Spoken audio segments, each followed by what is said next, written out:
Bonjour à toutes et à tous, j'espère que vous allez bien. Bienvenue dans cette nouvelle idée lecture avec aujourd'hui une trilogie. Et vous avez vu, j'ai mon petit Frodon qui m'accompagne.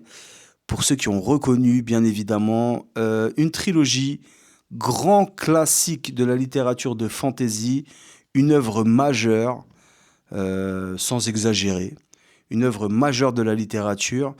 J'ai nommé Le Seigneur des Anneaux et Frodon va m'accompagner et bien évidemment on va valider de J.R.R. Tolkien. Le Seigneur des Anneaux, qui a été adapté au cinéma par Peter Jackson, moi je l'ai lu en 2001. J'ai été voir La Communauté de l'Anneau, le premier des films en fait de la trilogie. Et mon père, dans la bibliothèque de mes parents, l'avait. Alors, c'était pas cette collection. Cette collection, c'est l'édition livre de poche, hein. C'est une ancienne collection. J'aime beaucoup, hein. Elle est plus en déco dans ma bibliothèque qu'autre chose. Donc, j'ai pas lu cette collection. Mais par contre, je l'ai lu dans la collection Pocket. Et tout de suite, j'ai été happé par l'ambiance, l'atmosphère, l'histoire, qui est, il faut le reconnaître, magnifique.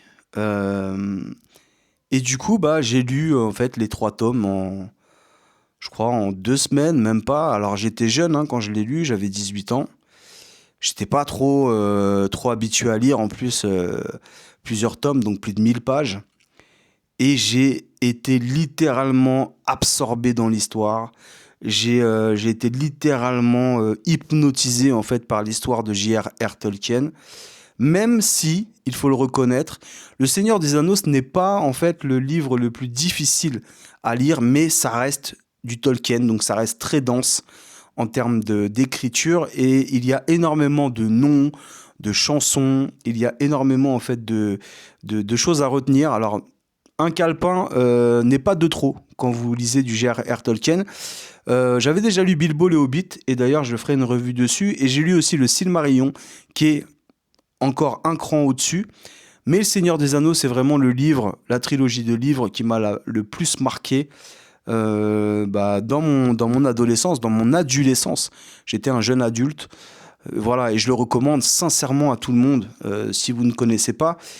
Et commencez par le livre, et si vous n'avez pas encore vu les films, et ça j'en doute parce que beaucoup de gens ont vu les films, mais n'hésitez pas à lire d'abord le livre. Et si vous n'avez pas vu les films, franchement, bah, je vous envie parce que vous êtes vraiment gravement chanceux. Voilà.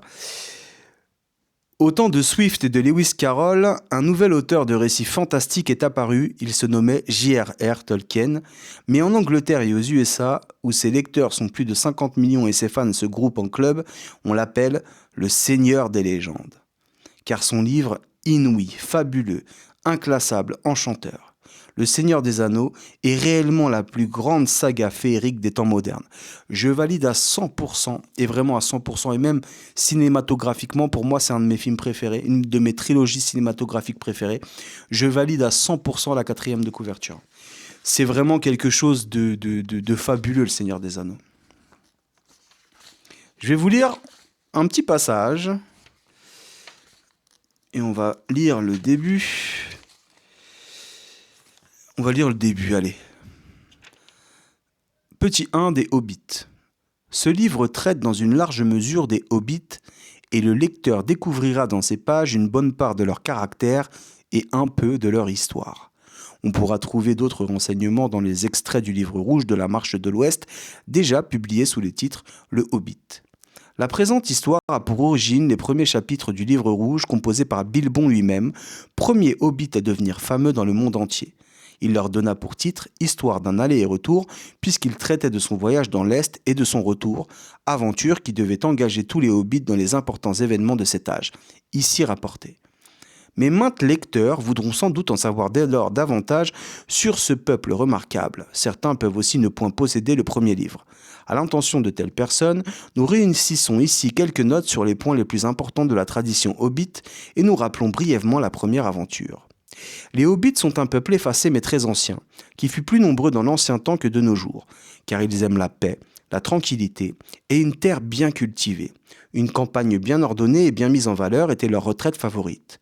Ils ne comprennent ni ne comprenaient, et ils n'aiment pas davantage les machines dont la complication dépasse celle d'un soufflet de forge, d'un moulin à eau ou d'un métier à tisser manuel, encore qu'ils fussent habiles au maniement des outils. Même dans l'ancien temps, ils se méfiaient des grandes gens, comme ils nous appellent, et à présent où ils nous évitent avec effroi, il devient difficile de les trouver. Ils ont l'oreille fine et l'œil vif, et s'ils ont tendance à l'embonpoint et ne se pressent pas sans nécessité, ils n'en sont pas moins lestes et adroits dans leurs mouvements. Ils ont toujours eu l'art de disparaître vivement et en silence quand des grandes gens qu'ils ne désirent pas rencontrer viennent par hasard de leur côté, et cet art, ils l'ont développé au point qu'aux hommes, il pourrait paraître magique.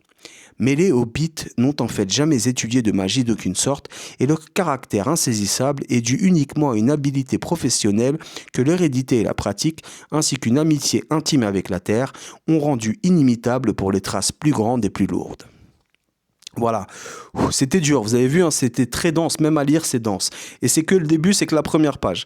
Donc je vous conseille, même si après ce que je vous ai dit, vous n'allez peut-être pas le lire, je vous conseille Le Seigneur des Anneaux, la trilogie, donc La Communauté de l'Anneau, Les Deux Tours et Le Retour du Roi. Voilà, alors ces éditions-là, il y en a plein, plein, plein. Ces éditions, elles sont un peu anciennes, mais je les trouve simples et belles, simples et efficaces. Comme dirait Orelsan, basique, simple. Voilà, n'hésitez pas à aller découvrir ça. Et nous, on se retrouve pour une prochaine idée lecture. D'ici là, prenez soin de vous. N'oubliez pas de lire, de lire, de lire. Et en attendant, à bientôt.